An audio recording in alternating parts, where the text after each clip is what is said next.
असं ही अतिशय दुर्दैवाची बाब आहे। राज्यातल्या जबाबदार नेत्यांनी अशा प्रकारची वक्तव्य करून जाती जातीमध्ये समाजामध्ये विशेषतः मराठा समाजाबद्दल अंतर्गत फूट पाडण्याचं काम हे कोणी करू नये। सर्व मराठा समाज हा एकत्र आहे, एकोपा आहे आणि कुठलाही वादविवाद मराठा समाजात कधी राहिलेला नाहीये। अशा प्रकारच्या वक्तव्यातून मराठा समाजामधले अंतर्गत संबंध जे आहेत ते खराब करण्याचं काम जर होत असेल तर ते बरोबर नाहीये। जबाबदार लोकांनी काळजी घेतली पाहिजे की महाराष्ट्रामध्ये जातीय सलोखा एकोपा कायम राहिला पाहिजे।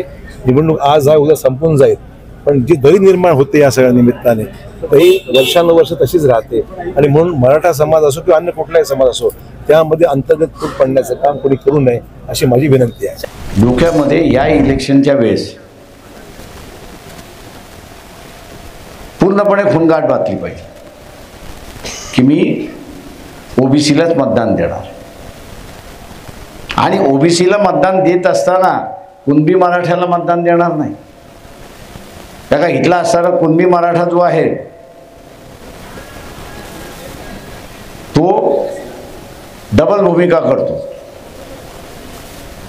आपल्या इथे बसला की तो ओबीसी म्हणतो, मला पंजाबराव देशमुखाने ओबीसी केलेलं आहे, सर्टिफिकेट आहे, अमुक आहे, आणि पाटलांबरोबर बसला की तो म्हणतो मी तुमचाच आहे,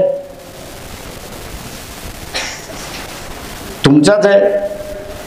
उद्याच्या विधानसभेमध्ये ठरावाच्या वेळेस या कुणबी समाजाची असणारी पाटीलकी जागृत झाली तर तो काय राहिलं आपलं, तो आपल्या बाजूने मतदान देण्याच्या ऐवजी त्याच्या बाजूने मतदान देईल। आणि म्हणून ह्या ज्या आहेत ते आपण असणारं पाळलं पाहिजे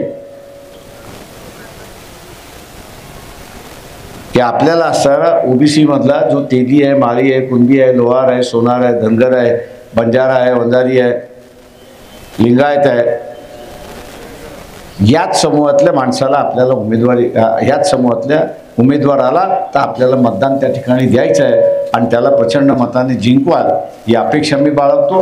दुसरं महत्त्वाचं, 7 तारखेला विश्वनाथ प्रताप सिंगाने मंडल आयोग याची लागू केली। या यात्रेची सुद्धा सांगता ही 7 तारखेला होते, तेव्हा मंडल दिन आपल्याला असं साजरा करायचा आहे। आपण सगळेजण औरंगाबादला 7 ऑगस्टला पोचाल ही अपेक्षा बाळगतो आणि आपली सगळ्यांची रजा घेतो।